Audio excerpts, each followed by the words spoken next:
नमस्कार। आप देख रहे हैं स्पेशल कवरेज न्यूज। मैं हूं शिव कुमार।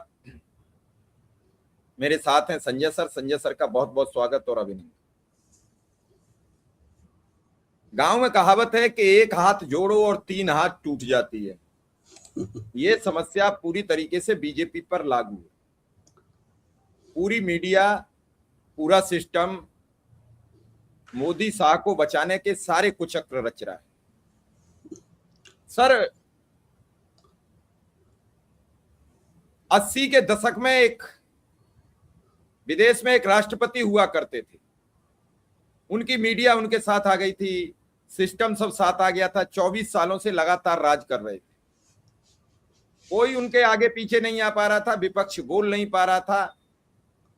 एक दिन वो आकाशवाणी पर आते थे, अपनी मन की बात करते थे तब 80 में, और रेडियो पे टीवी पर आकर अपनी बात कह के निकल जाते। एक दिन आया, वो टीवी पर लाइव थे, भीड़ जुड़ी हुई थी, वो स्पीच दे रहे थे। जनता ने विद्रोह कर दिया। पहले एक आदमी ने कहा कि झूठ बोल रहे हो, फिर दो ने कहा झूठ बोल रहे हो, फिर तीन ने कहा। देखते ही देखते पूरी भीड़ कहने लगी कि तुम झूठ बोल रहे हो। प्रधानमंत्री का, वो राष्ट्रपति का इतना सा मुंह रह गया। उनकी पत्नी साथ थी, वो हैरान थी कि 24 साल में कोई मुंह नहीं खोलता था। कहने का तात्पर्य जब मुंह खुलता है फिर रुकता नहीं है। बिल्कुल बंदिश है, तब तक बंदिश है। ये ओंठ जब तक सिले हुए हैं, अब ओंठ खुल गए। तो सुप्रीम कोर्ट ने अपनी लाइन थोड़ी सी तिरछी कर ली, क्योंकि उन्हें लगता है कि अगर छात्रों ने अभी तो ये कहा कि हमारी आप डिग्री देने मत आइए, हम नहीं लेंगे आपके हाथों से। अगर ये छात्र सुप्रीम कोर्ट की तरफ आके ये कहने लगे कि आप न्याय नहीं कर रहे हो, तो पूरे विश्व में फजीयत हो जाएगी। हालांकि इसको लेकर हम पर इंग्लैंड में भी सवाल उठ चुके हैं। उन्होंने अपनी लाइन थोड़ी तिरछी की। जैसे कल राहुल गांधी को एक केस में क्लीन चिट मिली, जो सावरकर को लेकर रोज आ जाता है मैदान में, उसको क्लीन चिट मिली। इधर सुप्रीम कोर्ट ने कहा कि मनन मिश्रा ने जो लेटर लिखा है वो मनन मिश्रा जाने। मेरे बीच में मनन मिश्रा को आने की कतई जरूरत नहीं है। ये मनन मिश्रा इस समय बीजेपी के राज्यसभा सांसद हैं। दरअसल है क्या कि जो बड़े पदों पर लोग बैठे हैं, वो मलाई खाने के चक्कर में कि चीफ जस्टिस के हम ज्यादा खास हो जाएं, पत्र लिख देंगे तो चीफ जस्टिस सोचेंगे कि बार काउंसिल हमारे साथ खड़ी हो गई। लेकिन उन्हें यह नहीं मालूम था ये लेटर लिखना हमें नुकसानदायक हो जाएगा। बार काउंसिल के मेंबर जो उत्तर प्रदेश के, एक राज्य से सर एक मेंबर होता है बार काउंसिल में, तो उत्तर प्रदेश के मेंबर ने बड़ा खुलासा हमारे यहाँ किया है कि मोदी के खास सांसद ने कैसे किए करोड़ों की बारी न्यारी। इस्तीफा चाहिए, हम धरना करेंगे, हम प्रदर्शन करेंगे। मैंने जब ये सवाल उठाया तो मुझे निकाल दिया गया बार काउंसिल से। मैं दिल्ली हाई कोर्ट की अनुकंपा पर मैंने स्टे है और मैं वापस आया हूं। आप सोचिए, कह रहे हैं कल जो लेटर उन्होंने ग्रुप में डाला 20 लोगों के में, उनमें से 15 उनके डर में भयभीत थे और 15 ने स्वीकृत कर दी, 5 ने नॉट अप्रूव लिख दिया, और फिर 5 के नॉट अप्रूव पर वो नॉट अप्रूव माना गया, 15 की बात को कैंसिल कर दिया गया। ये कंडीशन आ गई है सरकार के अंदर की। अब आप सोच लीजिए, डर सबको लगता है सर, डर सबको लगता है। कोई भी व्यक्ति भयभीत, मैंने देखा अभी अपने प्रधानमंत्री का जो डरते ही नहीं थे, मैंने देखा अपने गृह मंत्री को जो डरते ही नहीं थे, वो बाहर नहीं निकल पा रहे हैं। आप क्या कहोगे? तो सर आज क्या मामला है? मनन मिश्रा, सुप्रीम कोर्ट, मोदी, शाह, छात्र, ये पूरा जो कॉकटेल बना है, क्या इससे बच पाएंगे? नहीं बच पाएंगे कि नहीं वो तो बात की बात है। अभी बुरी तरह घिर गए हैं और जो सरकार के समर्थक प्रचारक हैं वो अभी भी कोशिश नहीं छोड़ रहे हैं। माने मनन मिश्रा का मामला उसी में है, लेकिन मनन मिश्रा तो बात की बात है, मतलब नया है, ताजा है, और मनन मिश्रा भी नए हैं एक तरह से। जो पुराना मामला है वो कि मीडिया ने खबर नहीं छापी। माने कल के अखबार में ये खबर नहीं थी कि संसद का मानसून सत्र खत्म हो गया और प्रधानमंत्री और गृह मंत्री एक भी दिन नहीं आए। मतलब मुझे लगता है कि संसद सत्र खत्म हुआ यही खबर थी कल। और अगर खबर ये थी कि संसद सत्र खत्म हो गया, मानसून सत्र खत्म हुआ, अमूमन ये होता है कि संसद सत्र शुरू हुआ, संसद सत्र के दौरान ये सब हुआ और संसद सत्र खत्म हो गया, अब अगला सत्र ये होगा। ये खबर ही नहीं थी, लगभग नहीं थी, और जो थी उसमें इसको कहीं जिक्र नहीं है कि ये दोनों लोग नहीं आए, जबकि इस सत्र की सबसे बड़ी खासियत थी, ऐतिहासिक था कि प्रधानमंत्री गृहमंत्री नहीं आए। और जाहिर है इसलिए नहीं था कि अगर नहीं आए बताएंगे तो बाकी सब चीजें भी बतानी पड़ेंगी कि क्यों नहीं आए वगैरह वगैरह। तो ये हाल है मीडिया के सपोर्ट का। इसी तरह से मीडिया ने, राहुल गांधी ने प्रेस कॉन्फ्रेंस में एक रचनात्मक कांग्रेस नया कुछ बनाया है, या रचनात्मक कांग्रेस के बैनर तले कुछ लोगों को बुलाया था, इकट्ठा किया था, और उनकी बातचीत हुई थी, जो जिसके बारे में कल हम लोगों ने बातचीत की थी। तो रचनात्मक कांग्रेस में एक ये एक्टिंग करके राहुल गांधी ने बताया था कि कैसे मोदी जी ने ये समझ लिया है कि विदेश नीति का मतलब गले लगना ही होता है नेताओं से। और उसमें संदीप दीक्षित पूर्व कांग्रेस सांसद हैं, शीला दीक्षित के बेटे हैं, उन्हीं से गले लग करके उन्होंने दिखाया था। तो उन्होंने गले लगने के बाद ये पूछा कि मेलोडी समझ करके तो नहीं गले लगे। राहुल गांधी ने उसको टाल दिया सवाल, कहा कि नहीं, मैं अभी तक उस स्टेज में नहीं पहुंचा। तो मुझे नहीं लगता कि उसमें कुछ भी बुरा था, या अगर था तो इतना बुरा था कि सिर्फ उसी की बात की जाए। लेकिन कल दिन भर सिर्फ उसी की बात हुई, और तमाम लोग ये कहते रहे कि ये बहुत गलत था, राहुल गांधी को ऐसा नहीं करना चाहिए, और ये संदीप दीक्षित माफी मांगे वगैरह वगैरह पूरा चल रहा था। मतलब कि जब सरकार पे लगा कि ये भारी पड़ रहा है तो उसमें से एक मुद्दा निकाल लिया कि महिला का अपमान हो गया, विदेशी प्रधानमंत्री के बारे में ऐसा बोले वगैरह वगैरह। तो लेकिन उसी समय मैंने कल दिन में ही नीतीश सांसद निशिकांत दुबे ने एक पोस्ट लिखी जिसमें महिला इंदिरा गांधी के बारे में गलत झूठ सच अपशब्द सब कुछ लिखा। उस पे दिन भर किसी की कोई चिंता नहीं थी, कोई चर्चा नहीं थी। मतलब राहुल गांधी या कांग्रेस की तरफ से कुछ भी किया जाए तो उसमें प्रचारक और मैं तो कहता हूं जो स्वतंत्र और निष्पक्ष पत्रकार होने का दिखावा करते हैं, या वही लोग निष्पक्ष होने के लिए भी ऐसे मामलों पर सवाल उठाते हैं, जबकि बीजेपी के मामलों में इतने होते हैं, जाहिर है उठा भी नहीं सकते। बीजेपी के इतने मामले होते हैं कि सब पे उठा ही नहीं सकते। सिर्फ निशिकांत दुबे का मामला नहीं उठा सकते तो सबका क्या उठाएंगे। लेकिन राहुल गांधी से अगर कभी मौका मिल जाए तो जरूर उसको मुद्दा बनाते हैं। तो ये सब चल रहा है। इसी में ये मनन मिश्रा का मामला आया, जो मनन में पुराना मामला है कि नलसार, हैदराबाद की लॉ यूनिवर्सिटी है नलसार, जिसके बच्चों ने कह दिया था कि मुख्य न्यायाधीश से हम अपनी डिग्री नहीं लेंगे, दीक्षांत समारोह का मुख्य अतिथि उनको नहीं बनाएंगे। पुरानी बात है, ऐसा पहले भी हो चुका है और कुछ बहुत उसमें विशेष नहीं है। और वो उनके बीच का मामला होता है, संस्थान के बीच का मामला होता है, संस्थान बाद में समझा देता है। मुख्य न्यायाधीश होते हैं, लॉ का मामला है तो वो मुख्य न्यायाधीश से नहीं लेगा तो किससे लेगा वगैरह वगैरह, ये सारी बातें हैं। और मूल खबर में ही था कि अभी तारीख तय नहीं हुई है, अभी उनको निमंत्रण नहीं दिया गया है और बच्चे अपना विरोध कर रहे हैं। तो विरोध करने का उनके पास अपना कारण था, वो अपनी जगह है, लेकिन वो संस्थान को लिख कर दिया गया था और अभी जब तारीख ही तय नहीं हुई है और संस्थान ने माना नहीं है तो उसको अभी से मुद्दा बनाने की जरूरत नहीं थी। और जाहिर है कि मुख्य न्यायाधीश का मामला था तो इस पे ज्यादा शोर हंगामा करने की भी जरूरत नहीं थी और मिल बैठ करके रास्ता निकालना चाहिए था, जिससे बदनामी भी नहीं होती, चर्चा भी नहीं होती, काम भी हो जाता और किसी का अपमान भी नहीं होता, अवमानना भी नहीं होती, बच्चों को नाराज भी नहीं किया जाता। तमाम सारी बातें सब किया जाना चाहिए, यही काम है, यही प्रशासन है, यही लोगों को, वरिष्ठ लोगों को यही सब करना चाहिए। लेकिन ये सब चल रहा था या मामला उसके बाद शांत हो गया कि भाई इन्होंने ये कहा है और मुख्य न्यायाधीश की तरफ से कोई बात नहीं हुई, ठीक है, आगे जब होता तब होता, फिर जो होता तो खबर आती।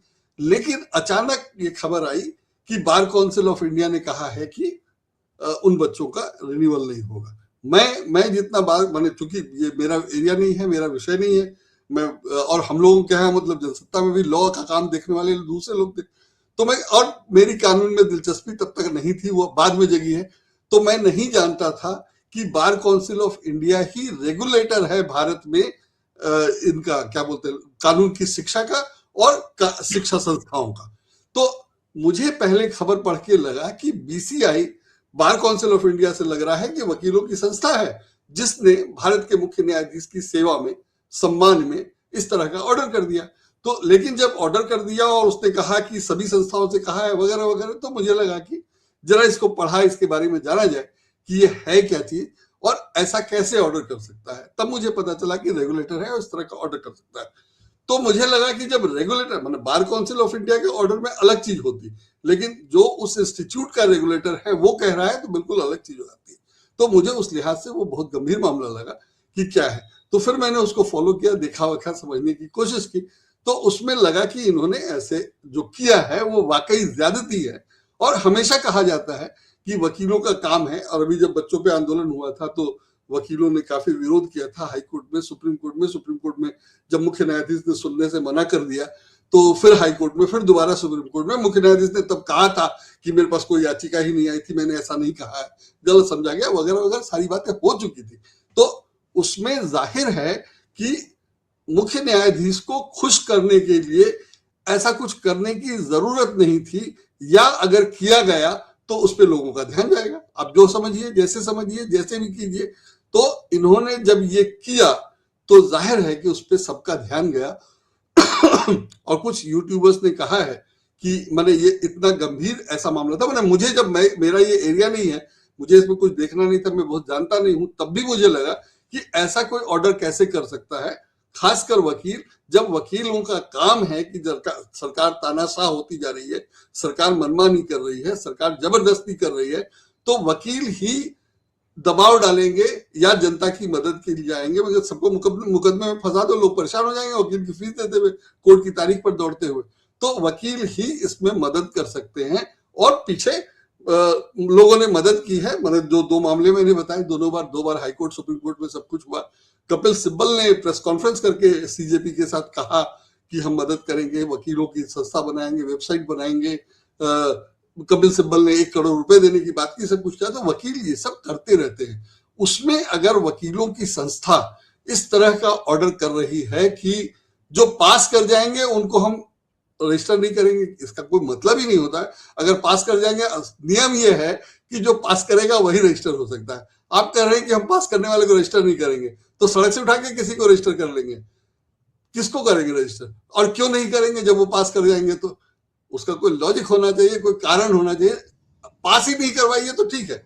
आप ये कहते हैं कि जो लोग डिग्री नहीं लेंगे उनको हम डिग्री नहीं देंगे, और बिना डिग्री के वो रजिस्ट्रेशन उनका नहीं हो सकता। ये तो समझ में आती थी बात कि लेना होगा तो सीजीआई से ही लेना पड़ेगा, नहीं तो उनको डिग्री नहीं दी जाएगी।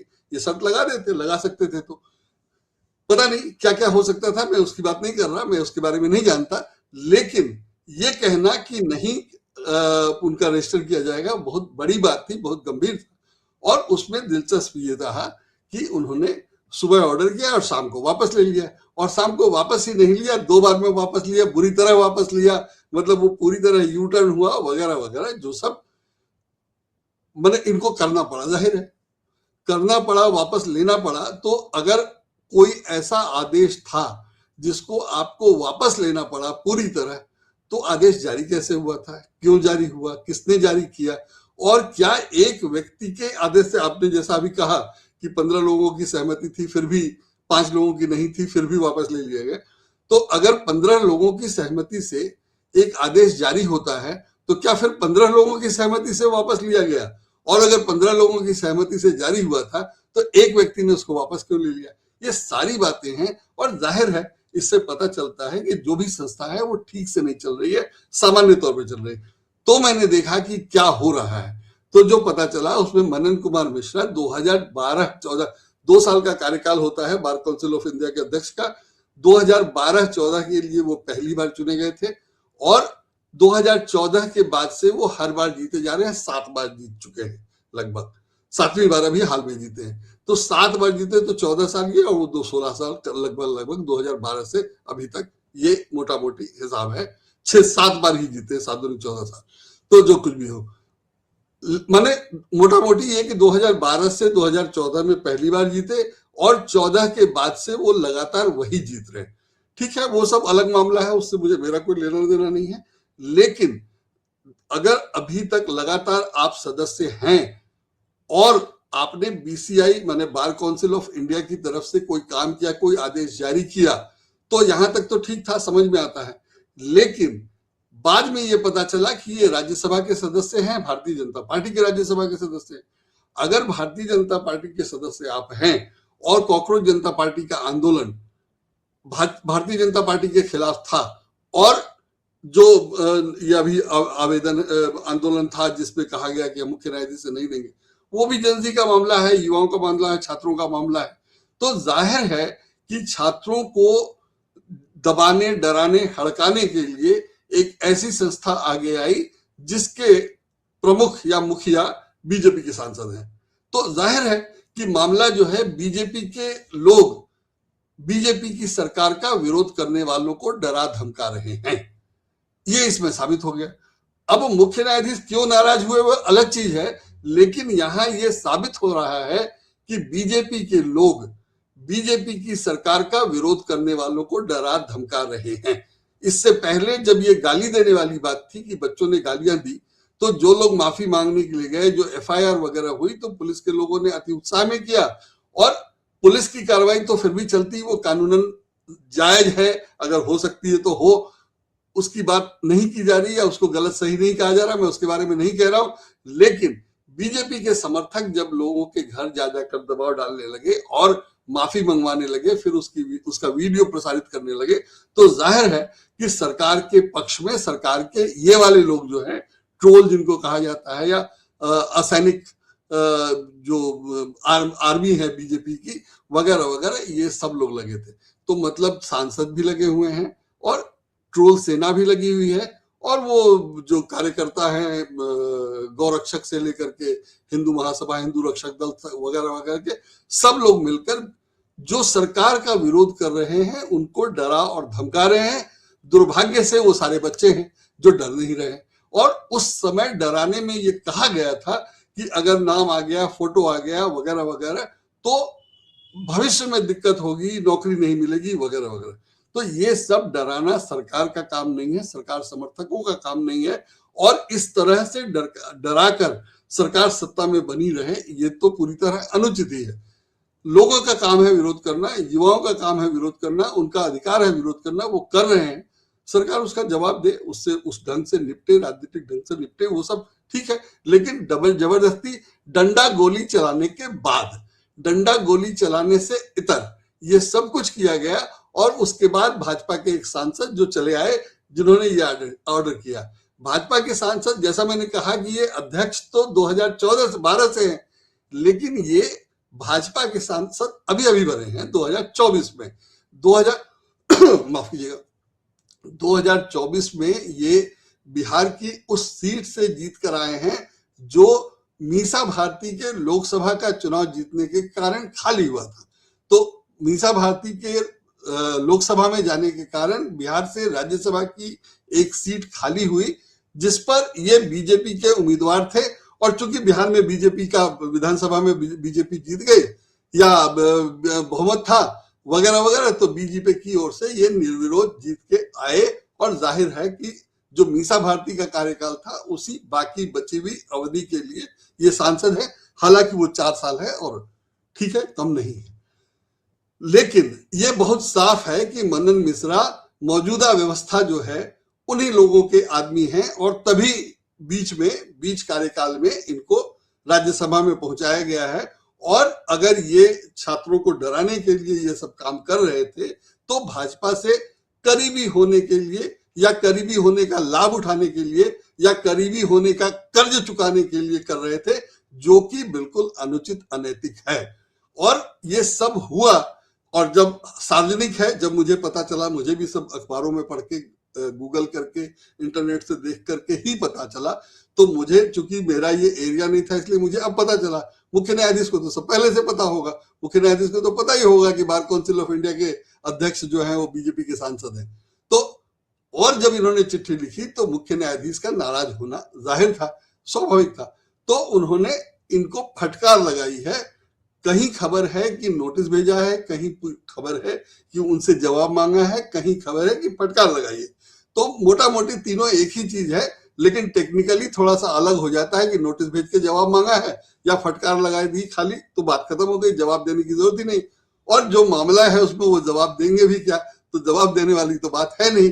उन्होंने ये कहा है कि बच्चों से हमारे बीच में, जो आपने कहा कि बच्चों और हमारे बीच में आने की जरूरत क्या है, और उन्होंने ये कहा है कि बच्चों को अधिकार है कि वो विरोध करें, उनको अगर किसी ने गलत बता दिया है या गलत सलाह दी है तो भी वो विरोध कर सकते हैं। तो इस तरह से मुख्य न्यायाधीश ने इनकी नोटिस को, जो जाहिर है गड़बड़ था, मतलब नहीं होना चाहिए था और बीजेपी के नजदीक के कारण इन्होंने जारी किया था, और वैसे भी इस तरह का आदेश कि कोई डिग्री ले लेगा, डिग्री मिलने के बाद आप उसको नहीं बनाएंगे तो बिना डिग्री वाले को कैसे बनाएंगे, और नहीं बनाएंगे तो वकालत आपके यहाँ करेगा कौन, वगैरह वगैरह, आप किसको मेंबर बनाएंगे।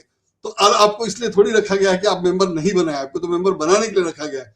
और दूसरे ये है कि ये लोग जब ये कह रहे हैं, मैंने सीजीआई ने भी कहा है कि फर्जी डिग्री वाले लोग मेंबर हैं, प्रैक्टिस कर रहे हैं वगैरह वगैरह, तो फर्जी डिग्री वालों के लिए आप कुछ कर नहीं रहे हैं। और जिनको डिग्री मिल रही है, जो अच्छा एनएलएस नलसार जो है वो भारत के अच्छे शिक्षा संस्थानों में है, काफी तेज बच्चे, काफी अच्छा नंबर लाने वाले बच्चे इसमें चुने जाते हैं, उन्हीं को दाखिला मिलता है। तो उन बच्चों को आप लेंगे नहीं और फर्जी डिग्री वालों को ले लेंगे, उससे जगह भर लेंगे या उससे जरूरत पूरी करेंगे। तो ये सब जाहिर है कि गलत है, और इसीलिए मुख्य न्यायाधीश ने विरोध किया है कि पानी सर से ऊपर निकल रहा था कि ठीक है आप सरकार का समर्थन कीजिए, लेकिन सरकार का समर्थन करने का मतलब ये नहीं होता है कि आप अंधाधुंध आंख बंद करके कोई भी ऑर्डर तानाशाही की तरह जारी कर दीजिए।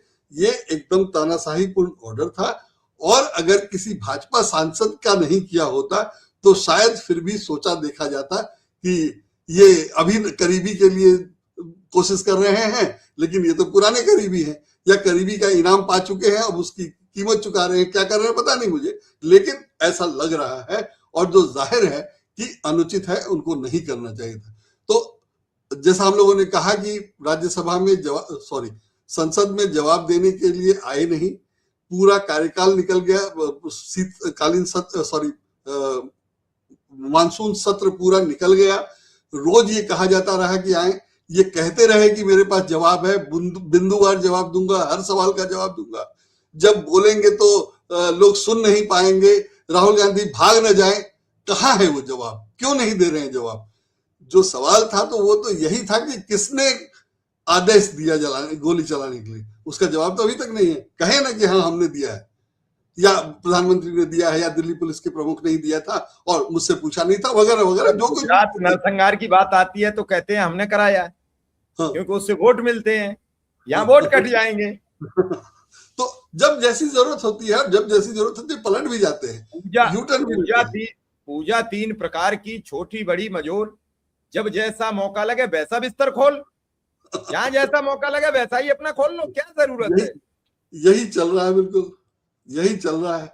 और इसमें इस बार ये मनन मिश्रा फंस गए, जैसे भी फंसे हो, और जाहिर है नुकसान तो सरकार को ही होना है, बीजेपी का ही होना है, आरएसएस का ही होना है।